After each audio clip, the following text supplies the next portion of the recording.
Get on your game, man. Morgan, what?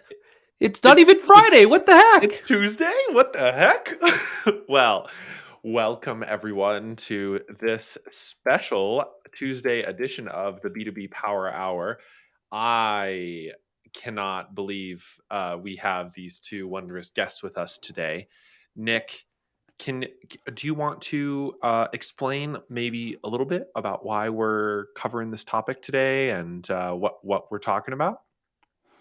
Yeah. So, as part of we're just doing our research to figure out what you guys needed. And one of the things that just kept coming up more and more and more is I never got onboarded. And so we started digging in. So, what does that mean?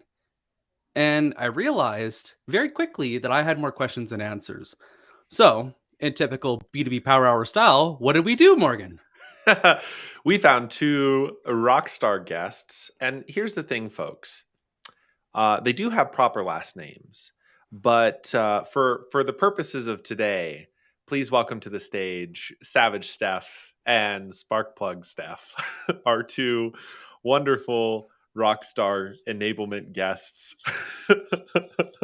to the show. Hi, Sparkplug Steph. Hi, Savage Steph. Hello. The full entry was so good. When you said proper last names, I was like, are we about to have a joke here? Like, this is No. a problem. Hi, for everyone I don't know, my last name is actually White, which sometimes that turns into a joke. Is that a real last name? Or am I just trying to be more descriptive? Yeah. But Steph, your entrance there was just like, threw me off the game. I'm known for a good party trick, a good, good entrance type song. I'm into it. I'm into it. Well, thank you for both being here today. I'm really thrilled.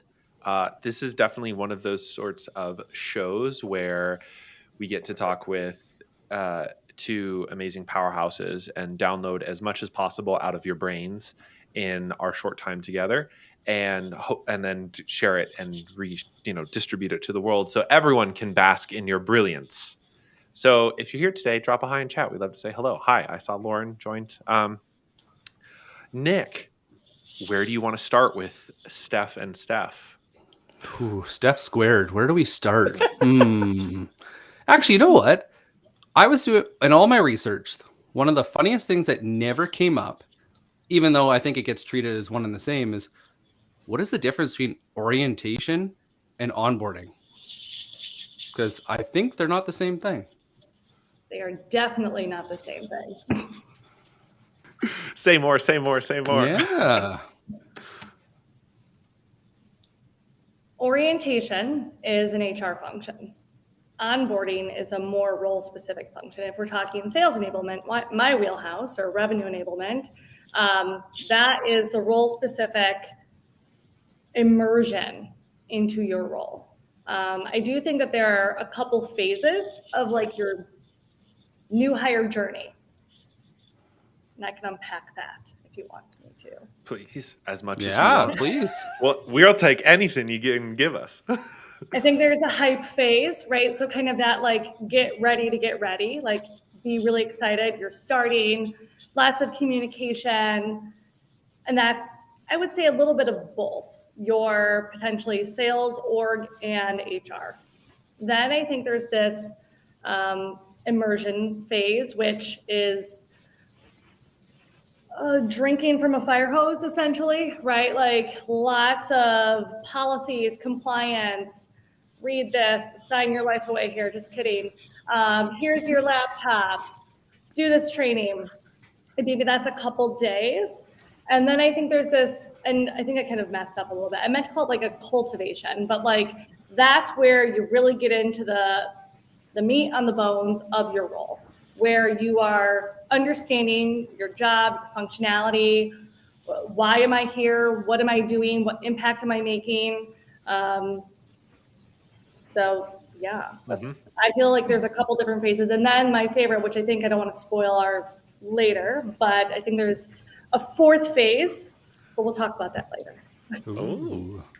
I always liken it to orientation. Like I have this mental image of like you get dropped in a forest. For anyone who doesn't know me, I'm in Canada, aka the Canadian Steph in some of these circles. So I'm going to take you back to nature. You get dropped off on the side of the road in a forest. Orientation is your orienteering. Where the heck are you? How do you get around? What do you need to know to find your way? So where do you fit in the org? It's your compass, 150%. And onboarding is how do you do your job? So the first part is just figuring out where's my North Star? Who do I need to know? Who's on my team? Who do I call for help? And the other piece is how do I effectively do this role I've been hired into?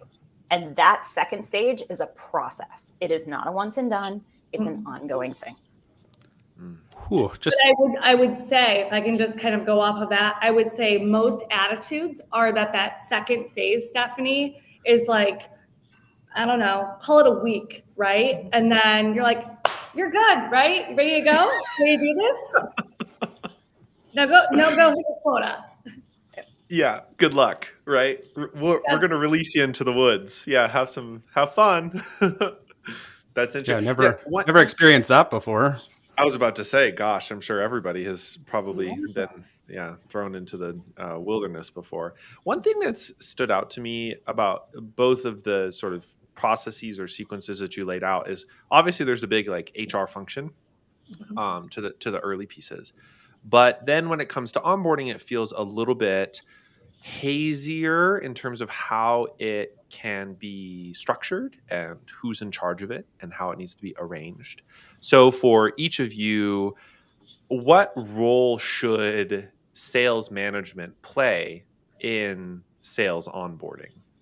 Ooh, can I go? Yeah. Okay, so after a lot of different trial and error, I've tried different things and it really depends on your org. But first of all, I love a good spreadsheet as an onboarding plan. And I love one that builds on your competencies, right? And so if we think about the employee journey as onboarding, so I define that as a month. And no, that's not, you know, everything about your job as a salesperson in a month, but it's you're able to learn and demonstrate your core competencies and your core foundation in that month. And then you have your ramping period, right? You're starting to take on quota, you're starting to engage with prospects or accounts, and your skill development and competencies are continued to be assessed and supplemented. And then you get into performance and then you get into mastery, which is what Steph was talking about there.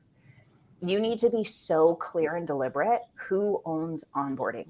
The clearest way we now do it is in our onboarding plans, the onboarding tab is literally owned by the enablement partner. The ramping tab has clear ownership. That's 50% the direct manager, 50% the enablement partner. And after that, enablement drops to 10 to 20% once the rep is fully ramped. And that makes it very clear to us as we're developing each skill set, who owns it. As we're validating, hey, can you present an effective business case, Steph? I have no doubt you can. However, who should be the one evaluating that? Is your enablement partner the best person to do it? Or does it need to be your manager who can really like get into the nuances of the languages that you're using? So I go back to basics. I make it super clear so that in every system and tool, you have clear ownership of who's the grader and who owns that stage of the employee process. So the 1 to 4 stages of their journey. Whew. That was a good one. Steph, what do you think? What do you got? Anything you want to add to that?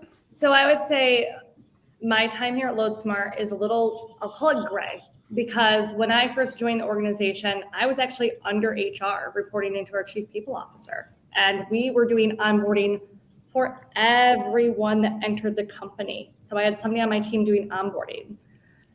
Yep. Mm-hmm. Whoa. So I took a very pragmatic approach. So we had our chief customer officer join us. I believe it was in April. We had lots of conversations about where should enablement live. Probably not under HR. So I love my HRBP folks. I love them to death. We now collaborate. We handed the keys to the kingdom of onboarding to HR, and we exited stage left, and we are now living under the sales org, the revenue org. So I report to the chief revenue officer, chief customer officer now, And we are now just enabling those revenue-facing teams. And we have, I would say, it's not growing pains, but I think to Steph's point, we've been dabbling a little bit with like, how do we do things? We just had a conversation, I believe it was last week when we all returned from kind of a break, to say, for 2023, do we have the right kind of Goldilocks approach when it comes to that company orientation? Is a week too long? Do we need to kind of, I recommended drip campaigning things out within the first 30, 60 days for orientation so that we're maximizing the time for our salespeople so they're not sitting through a 3-week onboarding, right? So you're thinking week 1 orientation, week 2, 3 onboarding. To Steph's point, I also included a new role within our team, a sales coach that is handling that level 2, 3, 4, right? Of that ramp of the skill and competency refinement and then mastery, because we felt like we've got people who are doing onboarding and there's always going to be people onboarding, but that role also can't be then doing all these other things and building all these other programs. So we had to get very, I'm going to say creative, but I had to get creative with like what that role is. It's skill coaching, it's tool coaching. They're kind of doing a lot of things now. They're building out programs or assessing for gaps in skills and competencies, but it's ongoing. And I think, will the tweaking ever end, Steph? I mean, I don't know on No. Right? I mean, that's the evolution too, right? And that's what I was going to say. It shouldn't be done. Like my joke is always, our work is never done, as I cry inside, because it is not. Because every onboarding cohort you have, you should be saying, how did we do this week? What really helped you this week? And what do you know now that you wish you knew last week? And every hiring class, and like, feel free to debate me, everybody, but I believe that every hiring class should be like an iOS update. Like you're getting that like 0.001 update every time a new user is coming in. It's a little bit better and a little bit better, because that is what we do. It's continuous improvement. It's the 1% that makes the difference. You have to reiterate, and you have to do those retrospectives to identify, okay, maybe we switch this, timing up and bring them and do this shadow a little earlier, because that might get the muscle memory going a little quicker. Or we're really relying a lot on the data of our sales readiness scores. So like assessing in our systems pre and post learning something, their readiness and their ability to do the role. And so I'm finding that including that as part of the onboarding classes, really effective in bringing kind of some of those aha moments, like, oh, we didn't think about that. That would be good to do next time. So isn't that kind of why we hold off on doing things in the first place? Because so many people are scared of messing up, so they just don't do anything. So they push and push and push until it's perfect. And I feel like this is just one of those perfect moments. What did Amazon call it, Morgan? The bar raiser.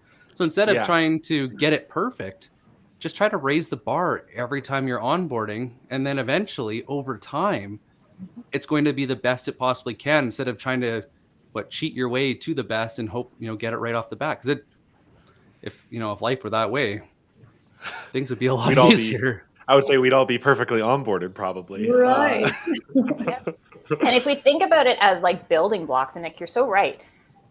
I would rather fall down 1 step than 5. And I would rather climb 1 step at a time than 10. And if you are going to be in a 5 to 6 month sales cycle, if you're an AE and maybe you're selling into enterprise, right? B2B enterprise in particular, 5 to 6 months. I'm not waiting until the post-mortem after I won or lost to be evaluating the calls of that deal. You can be sure I've got time blocked every week. I'm listening to calls. I'm looking at the emails. I'm looking at the engagement of our digital sales room. What is happening on that deal? If you wait till the end, it's too late. If you only update your onboarding program once a year, you're only going to see improvements once a year. Mm-hmm. Why? Go get it. Go get it. Go get your success. Mm-hmm. Yeah. Mm-hmm. I think of some of the best experiences I've had with onboarding, and it started before I actually started at the company. And like they sent out information, they gave me kind of like a cheat sheet of what to expect. So I think the one thing that's really tough, and I've seen it in a lot of documentation while I've been trying to study to really understand this, is what it means to be an insider.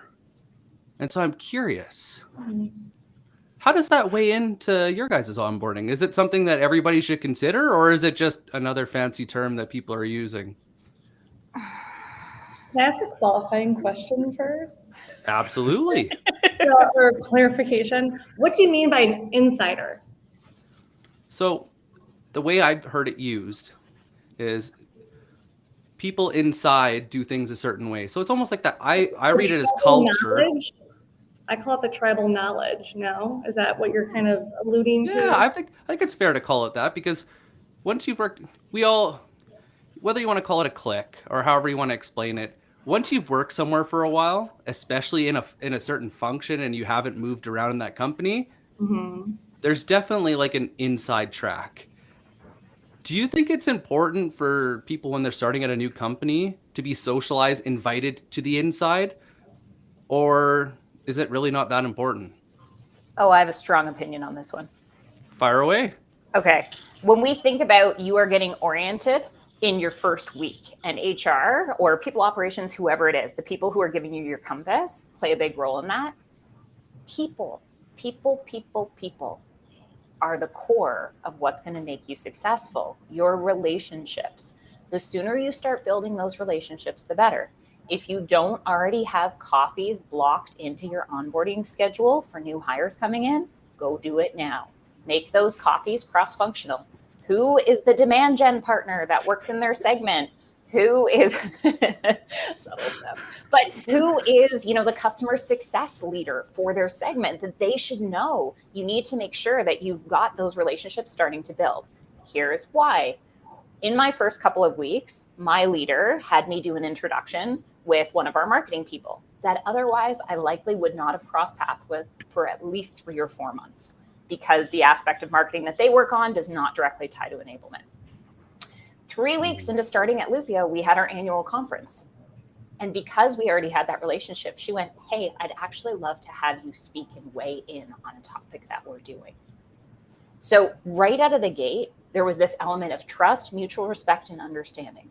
So a little reluctantly, because I had a moment of panic, like, what am I supposed to talk about? I've been here for 3 weeks. I can't speak at your conference. But it was an enablement topic, right? And we all have imposter syndrome. But if you focus on your experience, mine was enablement. I can talk about that. But it also then meant that a couple weeks later, I didn't hesitate to reach out to her when I thought, actually, I got a good idea for something we could be doing that doesn't exist today. Phone a friend. Hey, Katie, remember that time? I got something for you. Come play. And having those relationships means you will be so much more successful. So get it in. Don't overwhelm people, but like 2 to 3 coffees a week for their first few weeks for sure. Get those cross-functional relationships going. Yeah, we do something similar, Steph, where we have kind of this built-in buddy program into that onboarding, so that there's criteria. I think there was a buddy program before, but I'd find that very loosey-goosey in terms of what they were covering. There wasn't a lot of like work chatter, more like, hey, how'd your weekend go? Which, great, again, rapport building. But I will say, I think Wendy in the comments had a question about ambassadors and mentors. And literally this buddy program, I think, one, you're getting people on the floor engaged. They've got some skin in the game, right? I do think that there's ways to, I don't want to say it has to be a spiff, but I think there's ways to encourage involvement, right? Not everyone wants to give the goodness of their heart to everyone, but there is some, I think, skin in the game when you do incentivize people to say like, look, you're a thought leader on the floor. You're a producer. We need you. We need your tribal knowledge. We need your rapport, camaraderie. Teach others to be like you. So we have that going for us. And I think the coffee and the other things are kind of embedded into that checklist. But we find that has been a really good way to immerse people into the floor, build rapport with people, give them that shadowing experience, etc. I wanted to read Wendy's question, and then I wanted to go back to that topic. Do you mind, Morgan? Sure, go for it. So Wendy had asked, great question, how do people feel about onboarding ambassadors or mentors from previous cohorts, helping those coming in behind them? The idea of being a peer-to-peer support. So I just want to start this off from one of the experiences I see all the time is that people do this expecting the best to teach the rest, but to do everything. And so one of the things I keep seeing is that they don't get specific. So it's like on social media when we're doing social selling, if somebody tags you in to go and have a comment and add your valuable 2 cents because that is your field of expertise, what do? They don't do it that way. They want you to go and take over everything. There is no defined scope. So I think one of the reasons why all the ambassadors I've ever worked with over the years failed is because they were set up to fail because nobody highlighted what specifically they were supposed to pass on. And instead, basically said, the manager went, hey, you can do this because I don't have time. Good luck. And that's how it went. Enter the trusted spreadsheet. Hold on a second. Flash it up. Yeah. So Wendy, we don't call them ambassadors, but we do this. So we do a buddy system. If you're an SDR that's coming in, you get buddied up with another SDR. You also get a buddy that's an AE. You also get your enablement buddy. So you have at least 3 buddies when you are a new hire, all involved in the revenue cycle, one of which is in the job that you are either onboarding into or ramping into. And we've been really, really specific. So let's say in 1 week of your program, you are learning product knowledge, right? We don't want to, it's not death by product knowledge, but you do need to know it. You are actually going to be tasked with, you have a line item with that buddy. You are supposed to go and sit with that buddy and watch them do a demo of X.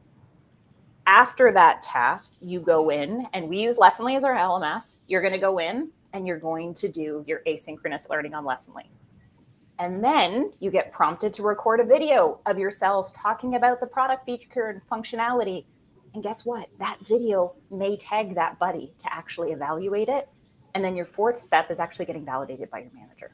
So totally agree with you. That's what I've seen in the past. And trying to get really prescriptive about why and what you want from each person with when is the way to combat that so that it's very, very clear. I love that. I want to fold this in with the big question, the spicy question that there are lots of takes about, and I'm can't wait to get both of your inputs on this, which is what should be covered in the first 60 days? Ooh. We just built, I would like to jump in on this if I can. Our sales coach just built out kind of that blueprint for 30, 60, 90 days for all of the different roles within our sales org.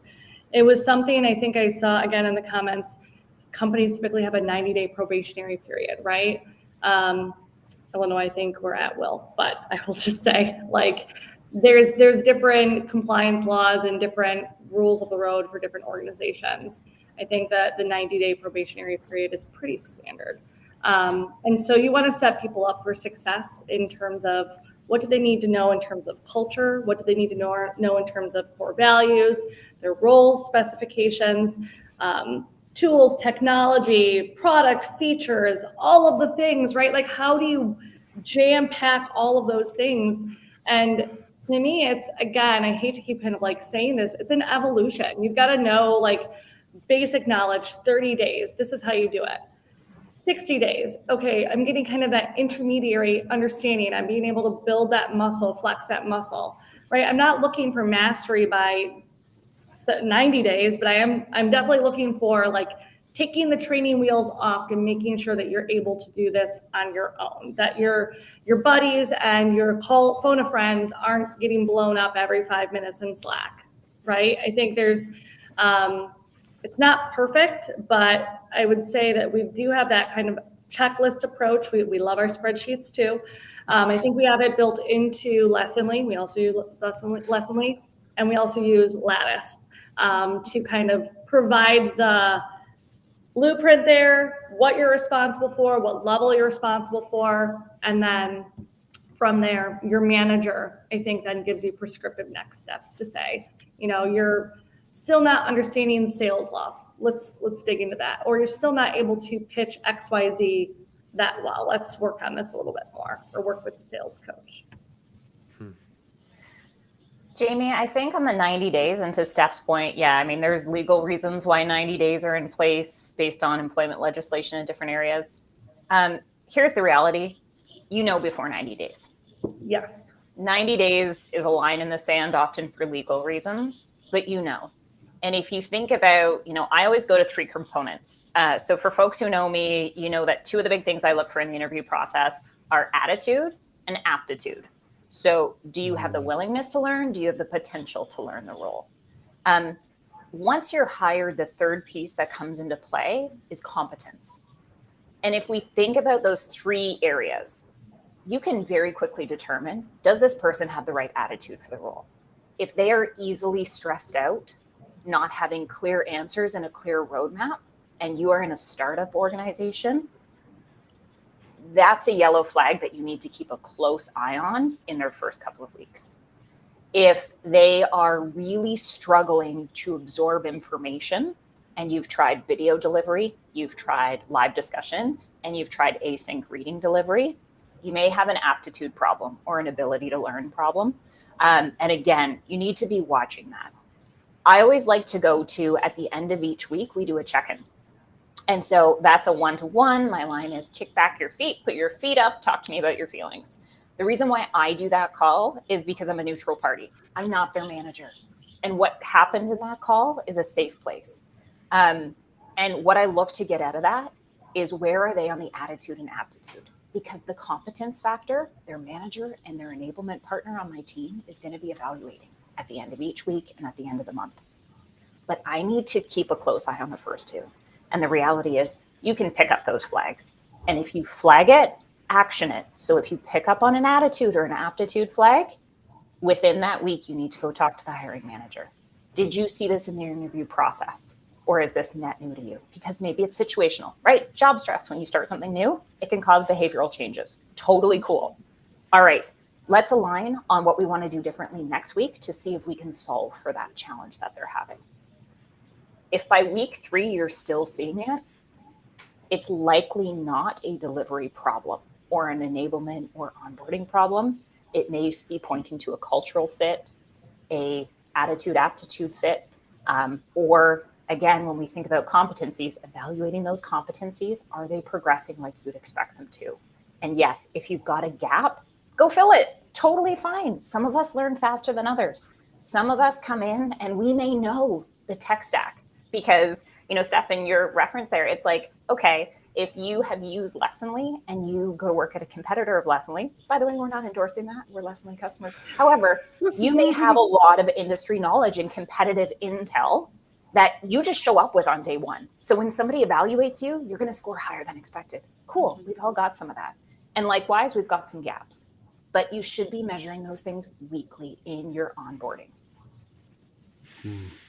But also, conversely, I would say I've had situations where if you've had Salesforce experience or HubSpot or LinkedIn Sales Navigator, other experience, let's say you come from the industry, I've had managers where they tell me, well, this person has 7 years of experience. They don't need your onboarding class. Oh, I hate hearing that. I really don't. Nothing grinds my axe more than when I hear those words. Sorry, I didn't mean to make you spit your water. That's so good. But honestly, it is like, first of all, there's a little bit of CYA there, right? Because you want to make sure that everyone is getting the same treatment. Everyone is getting the same program.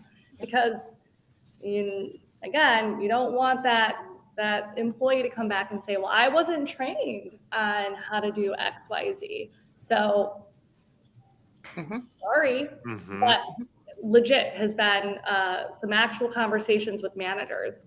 This person's got 10 years of experience. They don't need this training. They don't need to sit through. Well, they need to learn how we do it this way. They need to know all this stuff. They need to know how we use X, Y, Z, how we talk about this and that.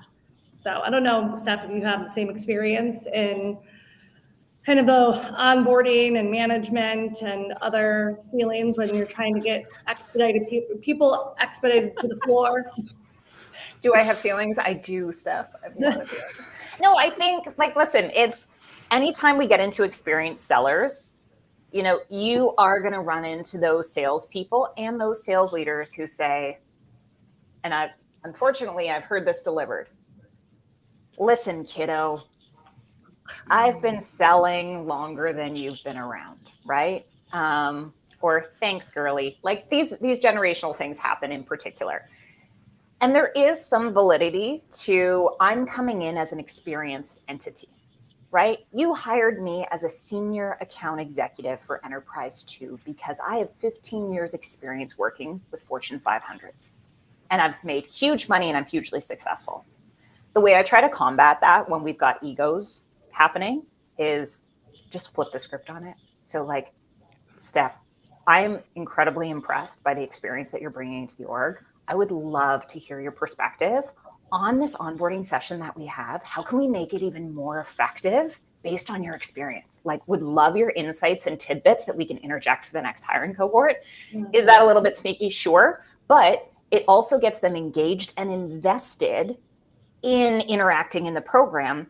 And by the way, that's a win for us too, because then we come out of their graduation with these great insights. And again, we level up our program. Absolutely. So sometimes it's just a matter of like flipping the script on what's the why they need to do it. But I agree with you. We do have to be conscious of, you know, we want to make sure we have equality. So if people are hired into the same job, we want to make sure that they are onboarded and set up for success the same way. Mm-hmm. Well, and it's so true too, I think anymore, especially, I mean, I think of some of the categories we talked about today, like tech and product and problem and prospect knowledge especially for sellers. But like, there's a lot of different workflows for tech in particular at different companies. Like I can talk to 4 different data hygiene people at 4 different companies, and the way that they deal with it at their company is very different across the board. And yes, while that individual seller might have a lot of experience or expertise in the problem knowledge category or the prospect knowledge category, it's not necessarily true that, you know, you could throw them into your CRM and that they would feel comfortable. And yeah, that's not necessarily their whole job, but it sure is a part of like creating a good team dynamic and making sure that they're performing well after they exit that initial orientation and onboarding period. I love the way you laid that out of like, yeah, this is for everyone. Here, let's flip the script. How can we make it better? Well, and again, you get skin in the game, right? They feel like they're adding value because they are the thought leader, and look, salespeople like their egos stroked a little bit too, right? And so I think kind of handling it in that regard stuff, I think is very smart. Mm-hmm. I think you only have to learn that the hard way a couple of times, and then you're just like, oh, this is how we message it. Yeah. It's a PR message. We're just gonna. I love that. I think the irony of that coming from a seller is that a lot of onboarding is just generic. And so like your talk about CRM, it's a reference system. So it's only sold as, here, I'm going to teach you a process, but it's not a process. They're only teaching you technology. And so nobody's actually approaching it like change management. Nobody explains why they need to change. Nobody explains why now. So you get these senior sellers that are saying, why the hell would I change for you when I have been successful doing something else? And you haven't provided me any reason that what I'm doing is materially different than what you're doing. Like, look at list building. How many companies do you start at? They give you a list of 20 people. And if I ask them why those 20, right headcount, right industry, right geography, right revenue, it's like, cool. Why are they guilty until proven innocent? So it's almost like we're actually failing the sales process right off the bat in a lot of companies, where I think it's really neat, and I want to bring it back, is you guys are talking like 201, 301, 401 of this done really, really, really well, and why a seller would want to actually listen to that, where a lot of the experiences I've had, it's like, I don't want to just learn a new technology. I learn a technology. Show me the process so I can understand why it's done the certain way, and why it's aligned with our culture, why it's aligned with what our buyers are asking of us, not just because you want me to do it your way. I think two things come into play. I mean, social proof is always key. Enablement and internal SMEs should never be creating all the content. As much as possible, get your strong sellers and your not so strong sellers to be creating and delivering content. Here's what I learned. Here's what worked for me. Here's what didn't work for me. Here's what I'm going to do differently, right? A different voice. I think the other thing, and this is actually credit to my SVP, is the pyramid. When we think about the pyramid of knowledge building to output, right? We've got understanding at the bottom. Build your understanding. Then it's about understanding what quality is. Then you move up to quantity. Then you go to output. And so it's your SDR math in particular in reverse, right? Because we're talking about prospecting. So many people go to the output and they're like, you only got, 5 opportunities this month. So, you should have been doing 40. You only did 35. Okay. What was wrong with why didn't you do that? And they go down the pyramid. But think about going up the pyramid to build that knowledge so that they understand what quality looks like before they're worried about the volume of what they're doing. And that's where you integrate some of that social proof. And again, that's credit to my SVP for that nice little pyramid analogy. But I saw it and I was like, that. Yeah. And let's put another line down the other side and let's just put this everywhere. Because I think it speaks to the why. This is everything about what we do in enablement. What's our why? Can I throw in Jean's question here? It's really good and it plays on what we were just talking about. It takes it a step further. So based on your onboarding plans, how soon do you have SDRs or AEs get on the phone and begin building relationships in pipeline? Who would like to start? I can. Sure.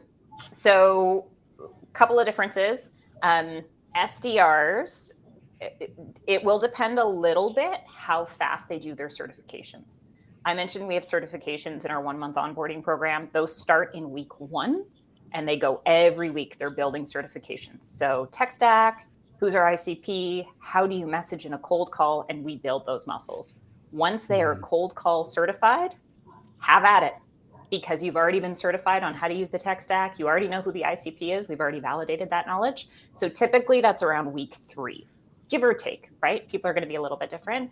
AEs, it is different by segment. It is also different based on whether they're internal hire. If you have an SDR who's now graduated into an AE role, they may hit the phones at week 2 because their onboarding plan is going to be a condensed version. Yes, I do an onboarding plan for internal hires going from SDR to AE. And it's basically the 4 weeks condensed into 2. They do need additional product knowledge because they need to be able to do an effective demo, for example, but they don't need to rehash some of the things like what are our key value drivers.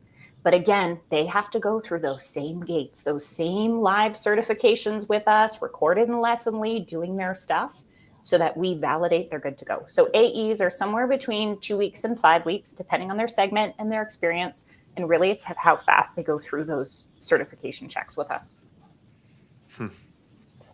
Anything you want to add? Here. Mine is very similar as well. I think we have people by week 2, week 3. Again, there's classroom, it's hybrid, there's some on-demand learning, there's certifications for ensuring that you understand tools, the product, the pitch, all of the things. So ours is very similar in nature for both SDRs and AEs. Yeah. What's really funny about this is, 2 to 3 weeks is such a huge improvement based on some of the things we've talked with sellers about recently.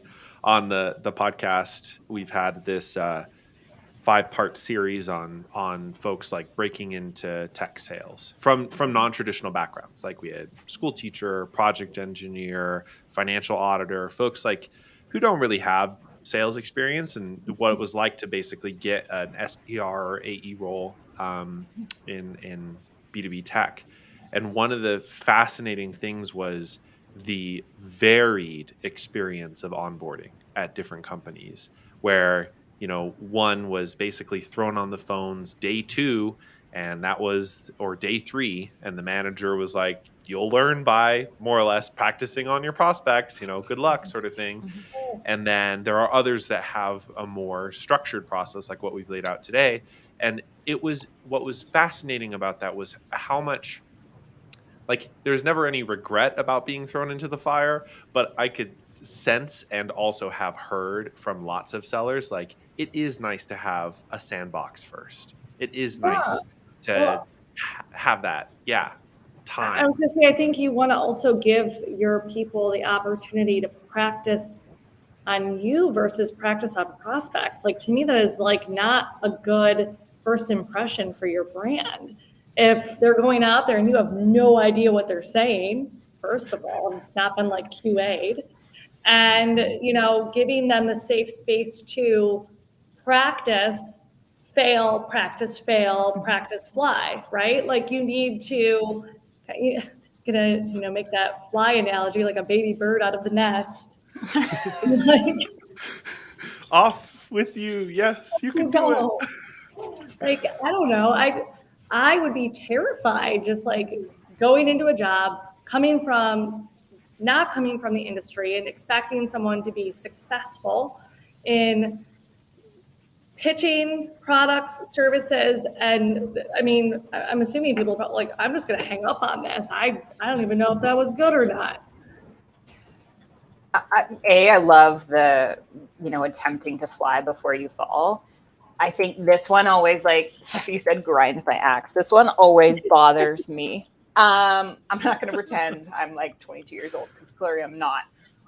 When I started in sales, the north side of 15 years ago, it was very much sink or swim, which is what you're describing. And here's my beef with that.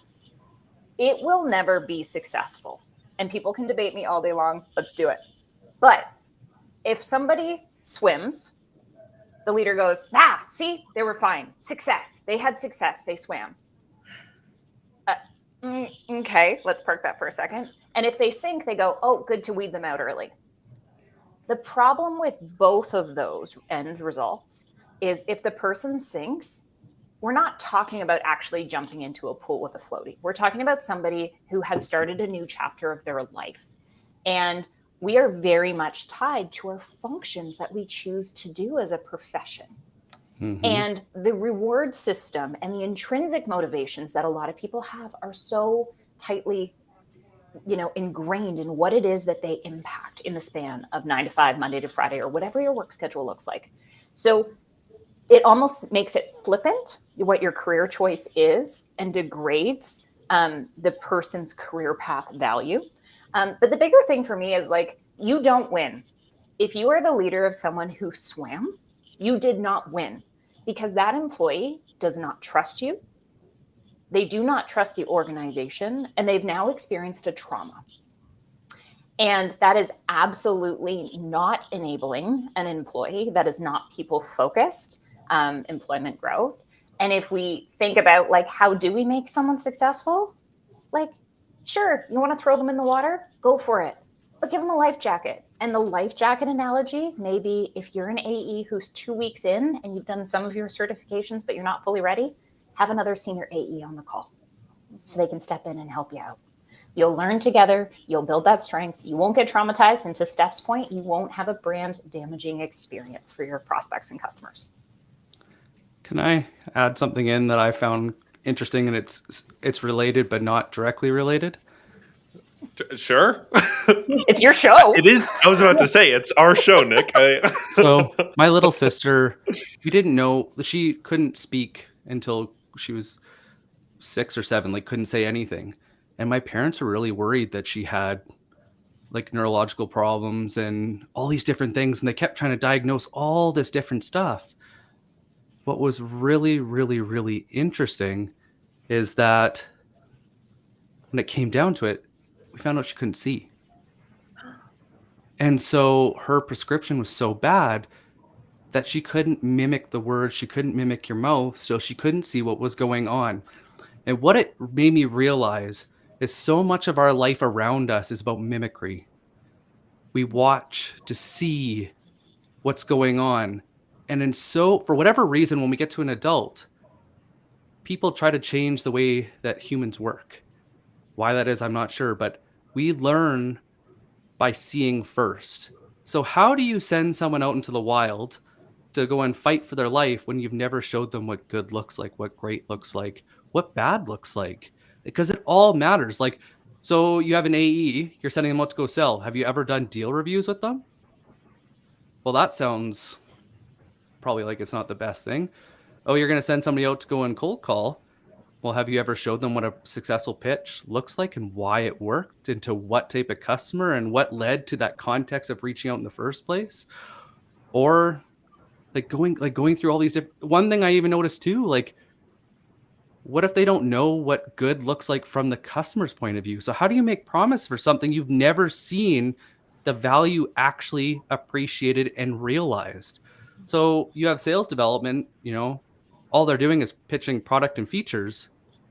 Well, and maybe this is the next question. Would we be better off to not teach SDRs anything to do with products and features and only hone in on the real problems as they're felt so that they can help our customers understand what they're experiencing? Or are we better off to limit their products and only give them one or two to go in, give them focus? What do you guys think?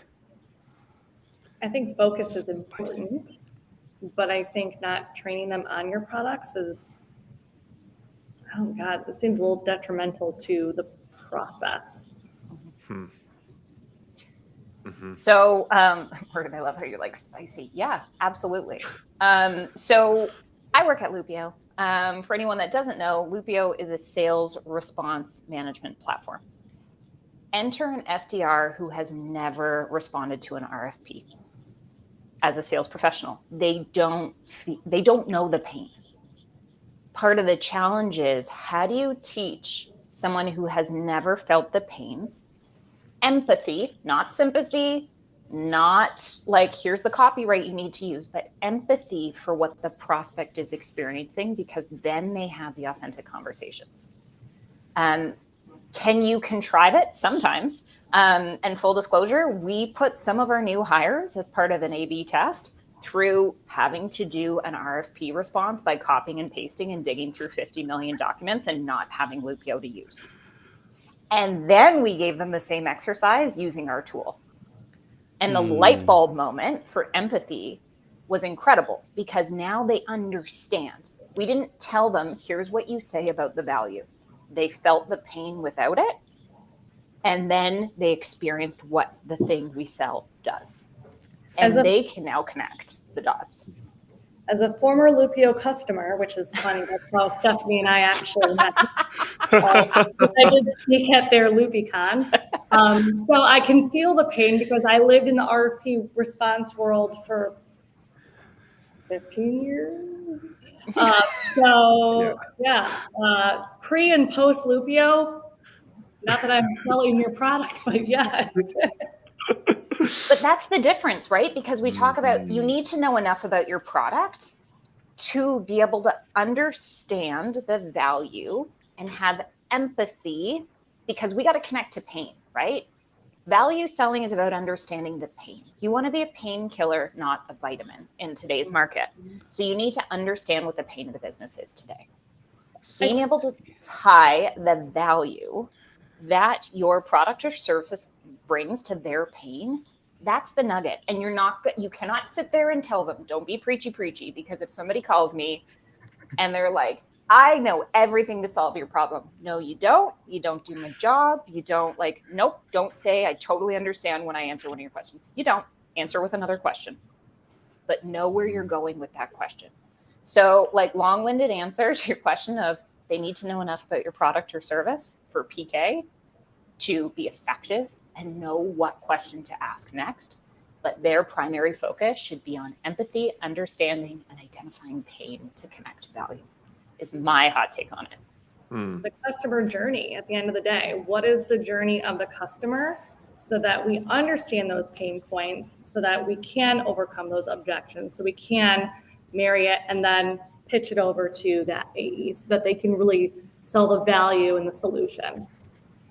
What's really interesting about what you just laid out, having talked with so many account executives in particular that are brought on, not necessarily an internal hire, but like an external hire, is so much of the training and the aha moment, as Dean said, like so much of the training and experience for so many AEs is really product and feature set as if that accurately prepares you for a demo. Whereas, like, even to the example you laid out about going through the RFP process, like if I had to choose an account executive that either got trained on the product feature set or the account executive who went through the process a la a customer would go through the process, that second account executive, I think, screw the demo. Like, the demo's a demo. They're going to have a really interesting conversation with the prospect because they have that empathy and they have that experience being the customer, so that they can mirror interesting topics or have and say genuinely, oh yeah, I just went through that last week, isn't that so frustrating, sort of thing. Like, that's a really powerful way to equip sellers with product knowledge without it just being feature dumping. I will say no to feature dumping. I would just, I gotta like hop in on that for a quick sec, Morgan. Yeah. This is always my thing. Do not talk about features. Don't talk about what it means for the person who's going to interact with the thing. Josh Braun has this great analogy in the story that he shares with people about, he went into a sports store and the salesperson, you know, rather than saying, and some of you may have heard this, like, can I help you with anything? No, because you're close-ended question, yes, no answer, like you're done. But they proceeded, rather than talking about the features of the latest shoe, you know, are you a runner? Have you ever had a gait analysis? And then you start talking about the difference between foam or gel in terms of weight, distance, springiness, and impact. Then you start talking about you know, you mentioned you ran, 30 miles yesterday. Your knees must be feeling a little bit sore from running in that gel. Have you thought about this, right? Having more of an open dialogue to really get to the root of what is the pain? What is the pain? What is the cause? If you do qualification and discovery well, your AE doesn't have to, because you've accurately identified a valid pain. You're not creating it. It's already there. I love this. I'm sure you were talking about yourself, because I know you're a runner. Yeah. I run in gel, just in case anybody's wondering. It's not about speed for me. It's about distance, and I got a bad back. So, yeah. No, but it was such an amazing analogy, because we often talk about, if you are selling wooden pallets, people will say, well, my wooden pallet is 4 inches bigger than that one. Cool, they don't care about that. If you say my wooden pallet is the standard shipping size that's going to fit in 90% of the transportation trucks in North America, so it's going to mean that you can max out capacity every time you run a truck. Do you want to come get Load Smart? Yeah. I did that for you. This makes me think of what Megan Misiak had said about you taking this, and to test someone's knowledge. One of the things she would do as part of her onboarding process is give them a set list of customers that she knows all about, get them to do a scrape, or she would teach them. But one of the things she would do to test how well they know this piece that we just talked about is to prioritize them and get them to explain why. And I thought it was just absolutely brilliant. And so she'd get the sales manager to go through, and so she'd only give them 5, just enough that it's not overwhelming. And so everybody would get the same list. So because sales is all about, it's a tacit knowledge, it's a pattern recognition.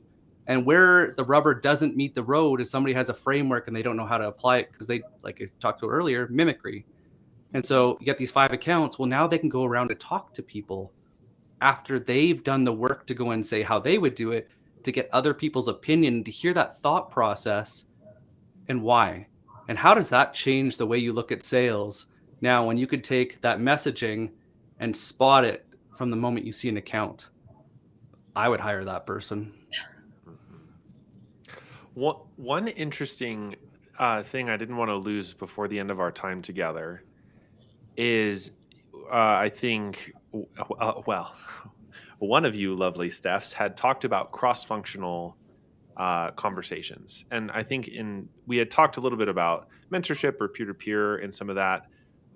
But what role do other functions of the organization, or what role should other functions of the organization, particularly marketing and success, play in the onboarding path for a seller, if any? I think they have a big opportunity to influence onboarding. Marketing is not only a partner for lead generation, but collateral, the talk tracks, the what's working out in the field and what's not in terms of infographics and one-pagers. So not just where can you find this stuff on the drive, but like how do they partner with enablement to make sure that the stories are coming to life, and how customer success, I think, talking about that buyer journey, the customer experience, maybe even meeting with a couple of the customers, sitting on a QBR with customers and customer success. I know that we have them as part of our onboarding program for some of the different selling teams today. I view them as partners, and I think there's also, because we have different kinds of sales teams, we're also starting this next for each one, giving a little bit of credo to what each of them do, because they all sell a little differently. And so we're starting to do a little bit of the cross-function panels. I don't want to call it buddy system, but we're going to start doing those a little bit more, because it's felt a little bit like the West Side Story of the Sharks versus the Jets, of like, I do this, no, I do this. And so trying to bring everyone together so that they can all play nice in the sandbox. Yeah, that's cool. I think if someone were to give me carte blanche to build a revenue team, first of all, look out. But secondly, I would actually mimic what a lot of the hospitality industry has been doing for decades. Ooh. Which is, if anyone on this call or listening to this has already done some work in the hospitality industry, you may have had a similar experience. A lot of restaurants, if you get hired into a more tenured, senior, or significant role, you do not go into that shift on your first day. And I always go back to, I worked at a very nice place as a server once upon a time in university. And my first week, I had to be a hostess. And I say had to, because my mindset was, what do you mean I have to? I'm already a server. I've already been a server somewhere else. I don't want to go like make reservations. But for an entire week, I was the server. And then I had to go in the back of house. So I was doing expo and like real appreciation for the garnishes being right on every plate. And then I had to go on dishwashing duty, which was a hot mess. That I understand why they wear Crocs. That was not a good look for me. And then finally, in my fourth week, I got to go do my job. And what was really interesting about that, it taught me a true team mentality. It taught me to be humble, no matter how much money I was making compared to the guy in the back kitchen or anybody else. And it wasn't a big ego thing, but it was a good reality check. But most importantly, thinking back on that experience, what it showed me was the first day I went to serve the food, I already intimately understood everything that was happening in front of and behind the scenes for that customer journey. So I knew what their experience was when they had called to make their reservation, when they came into the front door, when they got seated, when their food got ordered, what was happening in the back of the kitchen. I understood all the things that could go wrong, because when plates are flying and it's hot and people are screaming back there, sometimes you forget a garnish. Sometimes mushrooms go on something that it's not supposed to. And by the way, people complain about, doing busing and bringing dishes to the back, but like plates get chipped if you're going too fast and if you overload the rack, and that's just the reality. And so by the time you now have gotten the order of your customer and you've brought them their food and you bring them their bill and they're about to give you your tip, you have a real appreciation for the entire machine that is part of that customer journey. And yeah, Dean, we are all in the hospitality business. I love that you just called that out. This is something I've been reflecting on a lot lately, that some of the best business and customer focused training I ever had was working part-time in the hospitality industry going through university. I think any service-led position, right? Being a servant. And I think that that's why I've also been in the hospitality industry myself, and burned my hand more than a few times I'd like to admit by grabbing a hot plate and being like, oops, didn't mean to do that. But you're absolutely right. I feel like we could learn a thing or two and actually implement some of those processes from restaurants and other things that allow you that, oh my gosh, I didn't realize that implicates that and that and that. Oh boy, this gives me a brand new viewpoint of how to approach my role. And so the analogy with revenue teams, right? If you're hiring in an AE, that's your table server. And Morgan, I'll do this quick because I know we're at time. That's fine. Walk a mile as in the marketing team for demand gen. Understand how they booked that inbound lead. Then go be the SDR that does the qualification call. Then go be the customer success manager that's handling onboarding and retention and renewal and customer service concerns. And then you go be the AE that actually puts together the solution and closes the deal. Can I just dogpile that really quick? No, I was just. This show will never end. I've just decided. Could you imagine if you got the close. reps going through those steps to write about their experience, so they have just a one-pager that everyone could read after to see what everybody else experienced as like a summary, and then you had it in a centralized doc so everybody could just zoom through, or you just reviewed it monthly as a team meeting, like. What if it was a lessonly experience? It's almost like a Dear Diary. Like every day at first shift, you had to tell them, like, Dear Diary, today, blah, blah, blah. XOXO best girl. Just kidding. The main thing that I've learned today is We're silly? Maybe it was no, silly. we just need to schedule for like 2 hours next time. So thank you both first for dropping so much wisdom, for sharing so much that's going on in your own companies. I feel educated. I feel not only did I learn some things today, but I also feel that any enablement person, any sales manager, any director who's listening to this in the future or watching this in the future can genuinely take away some of the things that both of you brought up and implement it in their own organization if they haven't already. So thank you so much for sharing all of your wonderful insights and wisdom with us today. And I assume the best place to find both of you is on LinkedIn, right? Is that true? Okay. It is. It's true. Then if you want to connect with either of the Stephanies, Sparkplug Steph or Savage Steph, please that's not what you type into the LinkedIn search bar, but you know what I mean. And and Nick, do you want to close us out today? I just want to say thank you to you two. As we were going through this, the thing that kept going through my mind is if I would have had you guys through my onboarding, it would have changed my career because you guys do it right. So thank you so much. It means a lot. You're doing good work for the industry. Yeah. Thank you. Thank you for the kind words. Thanks, Take care, everybody. everyone. And we'll see you on the next B2B Power Hour.